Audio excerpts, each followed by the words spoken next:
Hi, I'm Kimmy, also known as GoldenLassoGirl, and today I'm going to teach you all about evaluating and buying corsets. When you're first looking for a corset, you should decide what type of corset you're looking for.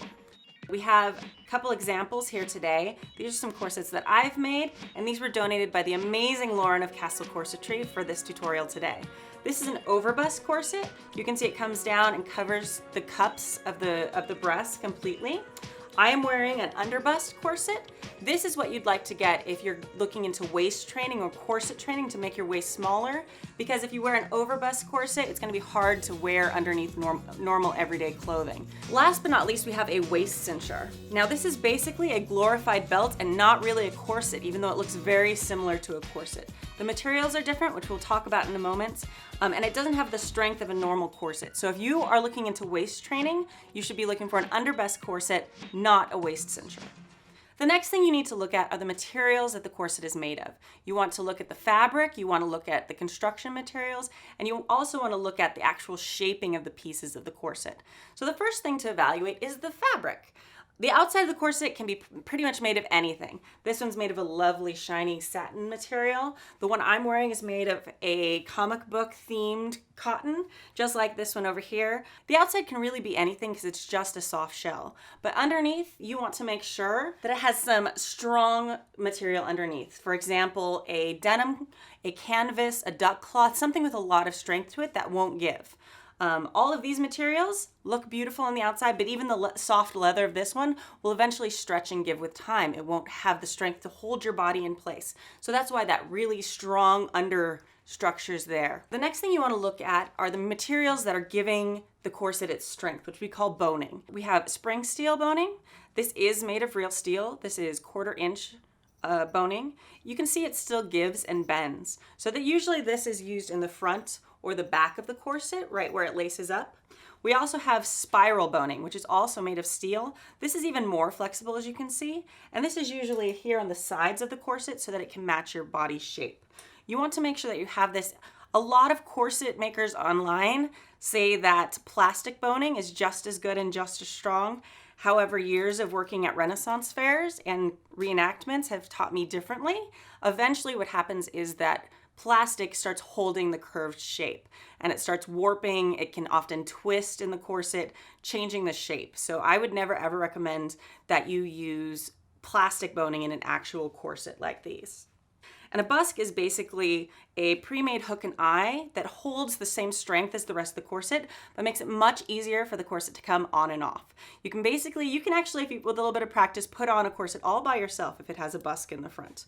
And then the busk just attaches and then unattaches so that you can put it on and off yourself. It's also really important to note that the busk is also very flexible, okay? Again, that's not a bad thing. Definitely it's a little different when you're wearing it and all of that strength is compounded together with that stiff fabric underneath, but you want it to give a little bit.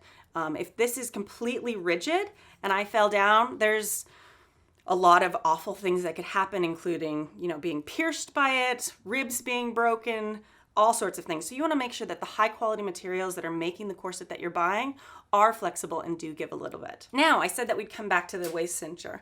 The waist cincher does have a busk in the front, which is great. It makes it easier to put on. But the waist cinchers often have plastic boning, which is great because often they're more decorative than functional.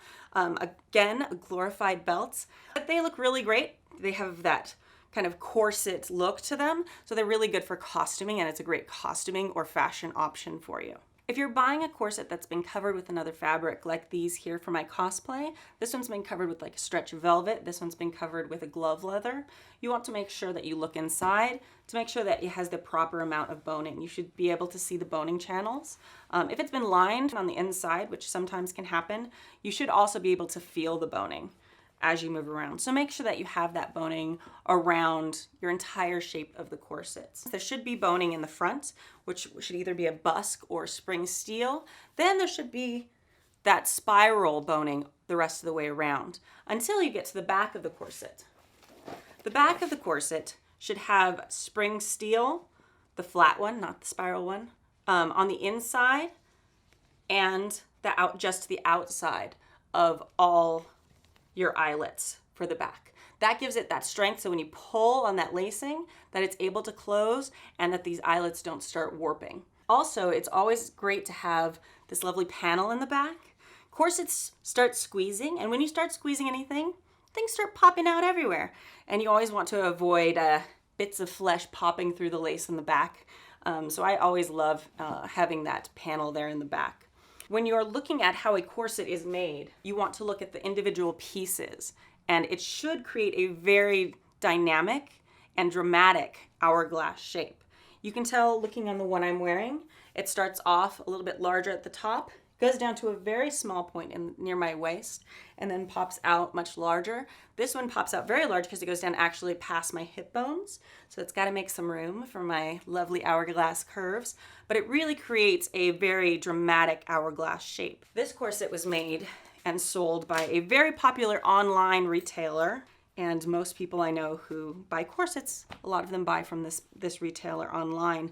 When you take a look at how this corset was made, you can see there's a huge difference in each individual piece of the corset. These are almost straight lines. So while it will hold you in, it pretty much will create a tube. It will not bring in your waist in such a dramatic way, which is what most of us are looking for when we're wearing corsets. It will also do almost nothing for you if you're looking to waist train. When buying a corset, it's very important to evaluate the product yourself. Don't just rely on word of mouth. This is a corset from a very popular corset maker at the Renaissance fairs. I will not give the name of the company, but I bought this many years ago to be part of a wedding party, and I was incredibly disappointed when it arrived.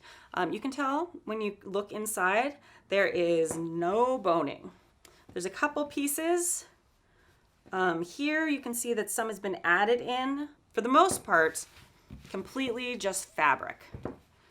And then in the front, the thing that's scariest about this corset is that it does not bend. There is boning in the front, but it is not actual corset boning, and it does not have any give, which may seem very appealing when you think about flattening your stomach. However, it's actually very dangerous. If I were to wear this corset and I were to fall over or be in a car accident, something like that of that nature, this would not be something safe to wear. On further evaluation, I found that there are actually metal or very thick plastic rods that they've put in the front. And this is much cheaper than good corset boning, but it's something that you must be aware of and must be looking for, because you don't want to pay full price for a corset that isn't really what you want. Also, wearing something like this will do very little for your figure. It will hold things in kind of like a old-fashioned Spanx, I suppose, but it will not give you that hourglass shape that you're looking for and that you see in these corsets here. Another thing that you want to watch for when you're buying off the rack or mail order corsets is that they haven't been taken in to fit your size. Oftentimes these corset suppliers will make a large amount of stock in specific sizes. Then if you happen to order, say, a corset for a 24-inch waist and they have a 28-inch corset there, they will simply take it in and then send that to you. Usually what it'll look like is it'll look like a pleat. So it's folded in and then stitched down flat. It can sometimes be hidden in lining, so keep an eye out for that. To finish off this tutorial, we're going to talk about getting a corset that fits you right. Now, corsets can do anything from 2 to up to 6, sometimes even 8 inches off of your waist. Now, obviously 6 to 8 inches is quite a lot, and you won't get there without some waist training or corset training, which I'm not going to talk about in this tutorial, but you can find lots of information online, and I actually just wrote an article about it on GoldenLasso.net, my blog. The one thing you want to make sure is that it is comfortable. I actually blew up these lovely mannequins after I got dressed, which wasn't the greatest planning, but while you wouldn't want to run a marathon in a corset, you should be able to breathe. If you're finding yourself getting out of breath, if you're finding yourself with back pain or anything like that, you probably are not wearing the correct size corset or you're lacing it much too tightly. You want to make sure that you are able to survive in your corset. Special thanks to Castle Corsetry for loaning me these stunning corsets for this tutorial today. They are the highest quality. You can find them at Castle Corsetry on Instagram, Twitter, and Facebook, or you could get your very own Castle Corsetry corset from Etsy on the link below.